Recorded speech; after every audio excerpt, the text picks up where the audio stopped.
সবাইকে অনেক শুভেচ্ছা ভালোবাসা জানিয়ে তোমাদের জন্য আজকে ভগবান শ্রী রামচন্দ্রের একটা মানে পোর্ট্রেট করছি, একটা ফিগার করছি।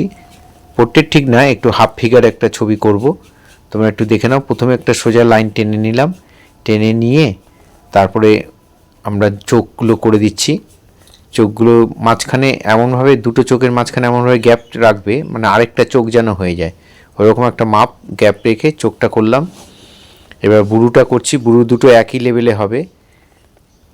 বুড়োটা করে দিয়ে এবার আমরা নাক করব। নাকের জন্য একটা দাগ টেনে নিয়েছি, মোটামুটি একটা আইডিয়া করে একটা ডিস্টেন্সের নাকটা টেনে রাখবে। একটা চোখের থেকে একটু বড় হবে ডিস্টেন্সটা, একটা চোখের যা মাপ মোটামুটি ওই মাপের থেকে একটু সামান্য বড়।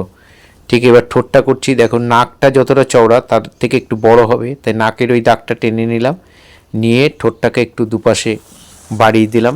নাকের দুপাশে যে মাপটা থাকে তার থেকে ঠোঁটটা একটু বড় হয়। এবার আমরা কপালে একটা চূড়াটা আঁকবো, কপালের চূড়াটা। এবার গালের লাইনটা আমরা আউটলাইনটা টেনে নিলাম, দুপাশের লাইনটা ইউর মতো করে এঁকে নিলাম। এবার আমরা দুপাশ দিয়ে চুল নামাবো, চুলের আউটলাইনটা দিয়ে দিলাম। এখান দিয়ে গালের ভাঁজটা টেনে কেমন করে করছি একটু ভিডিওটা ভালো করে মন দিয়ে দেখলে তোমরা নিজেরাই বাড়িতে করতে পারবে। ভিডিওটা প্রথম থেকে শেষ পর্যন্ত দেখার জন্য অনুরোধ রইল। নাকের দেখো, বুড়ো থেকে নাক যতটা লম্বা ঠিক কানটাও ততটা হবে। আমাদের বুড়ো আর নাকের মাপ পর্যন্ত কানটা থাকে, সেইটা মাপটাও দেখিয়ে দিয়েছি। এই হয়ে গেল আমাদের মুখটা আঁকা। এবার আমরা চূড়াটা আঁকবো। চূড়াটার প্রথমে একটা ভাঁজ দিলাম, তারপর আরেকটা ভাঁজ, এইভাবে দিয়ে আমরা এইভাবে করে দিচ্ছি চূড়াটা। চূড়াটা একটু খেয়াল রাখবে যেন নাক বরাবর সোজা থাকে। এটা একটু একটা স্ট্রেট লাইন টেনে নিলাম, এখানে কপালে একটা তিলকে করে দিলাম। এবার আমরা একটা চূড়া এঁকে দিচ্ছি। চূড়াটার দুপাশে দুটো এইরকম ডিজাইন করে দিলাম, আর পেছনে একটা রাউন্ড হবে, সেটা চূড়াটারই একটা অংশ, সেটা একটু রাউন্ড করে দিলাম। এটাকে ডবল লাইন করে দিলাম।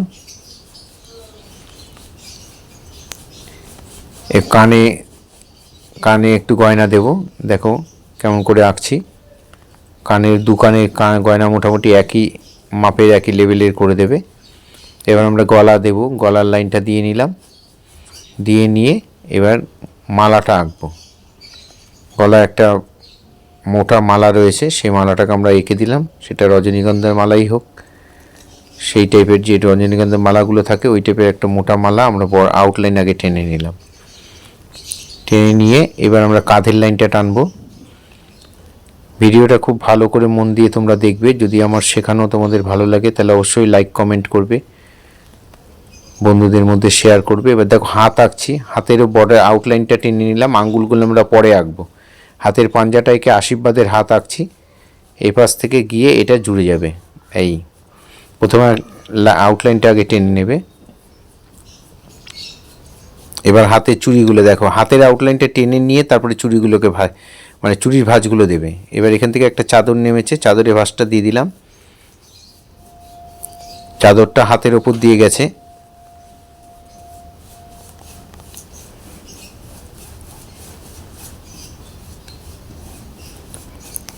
এভাবে হাতের চাদরটা করে এবার এই কাঁধে আমরা চাদরটাকে তুলে দেবো। এখানে আমরা একটু গলার গয়নাগুলো ভাগ করে নিচ্ছি। এই ডিজাইনগুলো আমরা যখন পরে করে নেব, আগে আউটলাইনটা স্কেচ করার সময় শুধু আউটলাইনটাই টেনে রাখবে, ডিজাইনগুলো করতে যাবে না।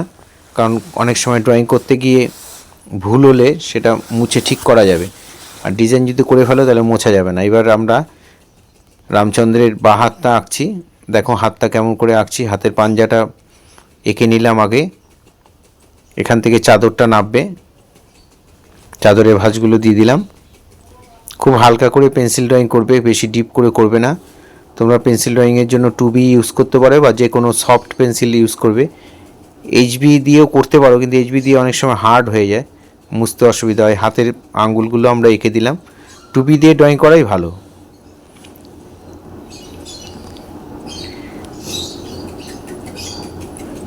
এখানে 4টে আঙ্গুল হবে, 3টে করে দিয়েছি, ওখানে একটা বুড়ো আঙ্গুলটা ওখানে থাক, এখানে আমরা 4টে আঙ্গুল করে দিলাম। এবার হাতের উপরের গয়নাগুলো রয়েছে, চুড়িগুলো, সেগুলো ভাঁজ করে দিলাম। এই হাতের পাঞ্জাটাও 4টে আঙ্গুল এখানে আমরা করে দেব। দেখো যদি আমরা এরকম বর্ডার লাইনটা টেনে নিই তাহলে কত সহজে একটা হাতের পাঞ্জা আঁকা হয়ে গেল। এই আঁকার সিস্টেমগুলো একটু ভালো করে ফলো করবে, তাহলে তোমরা নিজেরাই পারবে, খুব কঠিন কঠিন ড্রয়িং নিজেরা করে ফেলতে পারবে।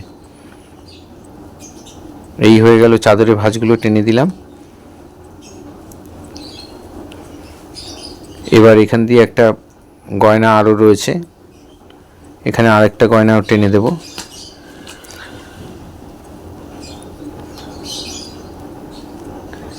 এই চাদরটাকে একটু নামিয়ে দিলাম, কারণ এখানে অনেকগুলো গয়না দিতে হবে বুকের উপরে, সেই জন্য চাদরটাকে আর একটু ভাঁজটার নিচের দিকে নামিয়ে দিলাম।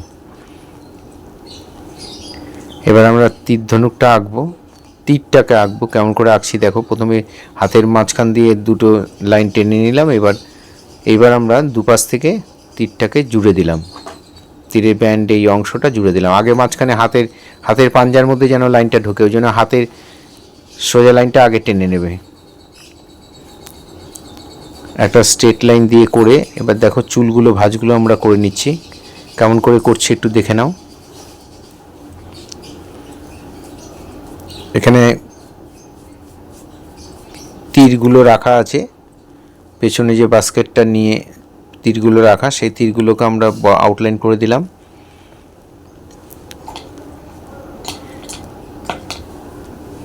এখানে একটু এই লাইনগুলোকে একটু ঠিকঠাক করে দেবে। সবাইকে অনেক শুভেচ্ছা রইল সবার জন্য। এখানে হাতের এখানে একটা গয়না হবে, সেই গয়নাটা করে দিলাম। এইটা করে মোটামুটি দেখো আমাদের ড্রয়িংটা প্রায় শেষের দিকে।